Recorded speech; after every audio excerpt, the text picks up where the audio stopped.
This particular Bible was published in 1905.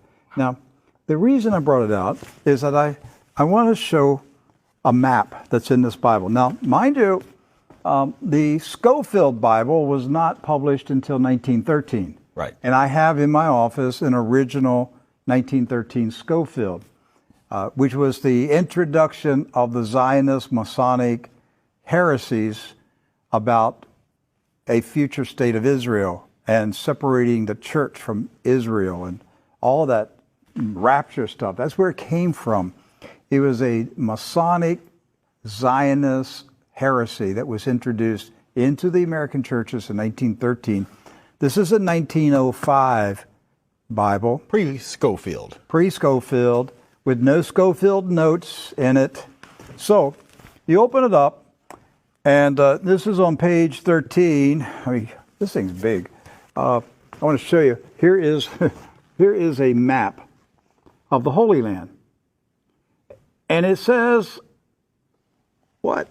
Oh, Palestine of the Holy Land. They misspelled Israel. No. Palestine. Palestine. Huh. And all these Christian Zionists that tell me, Rick, there's never been a Palestine. All right, so here's a still. There it is. Let's zoom in and show you here. Yeah. So, yeah, you hear these people like John Hagee, there's never been a Palestine.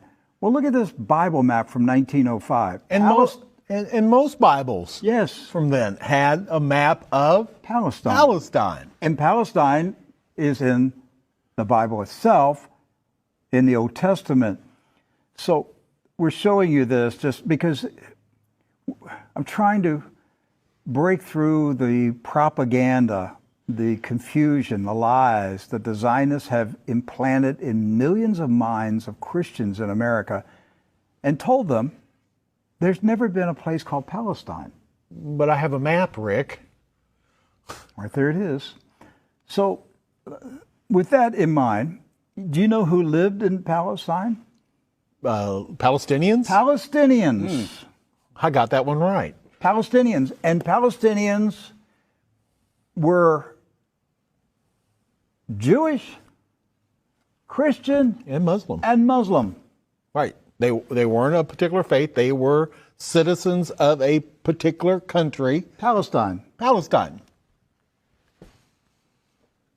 They were all Palestinians. Yes. Jesus was a Palestinian.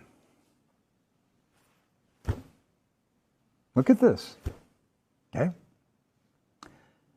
So Israel has never meant a political country. It's always meant the people of God. Yes. The called out ecclesia, the people of God. That's what Israel means. It's not a political country. With that in mind, we're going to show you some of the scenes of the violence that's taking place in Palestine this week, because here's what's happened. Following the 1917 Jewish Bolshevik Revolution in Russia, where the Jewish Bolsheviks went in and slaughtered the Romanov families in a satanic ritual, imposed communism on Russia, killed hundreds of thousands, literally millions of Christians, hundreds of thousands of Christian Orthodox pastors, and burned their churches, and just a horrible attack on the Russian church in 1917 and afterwards. Then they began to infiltrate Palestine in the 1920s and the 30s.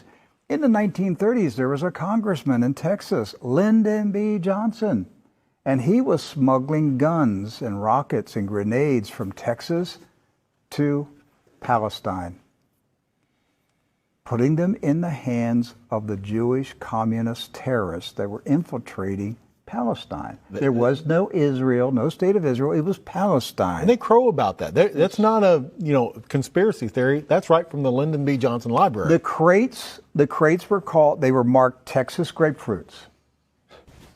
The grenades, they were shipped as Texas grapefruits. The same grapefruits that blew up the King David Hotel. Right. So to the 1920s, the 30s, and into the 40s, the European Ashkenazis invaded Palestine, infiltrated. The Arabs, Christian, Muslim, and Jewish, all Palestinians, were alarmed by the arrival of the communist Ashkenazis from Europe. The so-called Jewish settlers were killing. They killed the Jewish residents of Palestine. Yes. Do you And the understand British that? They killed the Jews who lived in Palestine. They killed Christians. They killed Muslims. They finally got enough critical mass that they had enough numbers that they took over Palestine and declared their independence in 1948. And Harry S. Truman, a 33rd degree Freemason, quickly recognized this new country as a real country. And that's how we got to 1948 and the State of Israel. There's never been peace in the Middle East since that day. That day is marked by all Palestinians as a day of disaster. Napka. A day of disaster. The disaster continues to this day. The Ashkenazis invaders continue to take the land, the homes of the Palestinians who have resisted, refused to leave their houses, refused to leave their farms. It's not about Palestinians trying to chase out Jews. It's Jews who are trying to chase out Palestinians. And to this day, since 1948, they're still fighting them, trying to make them leave. Right.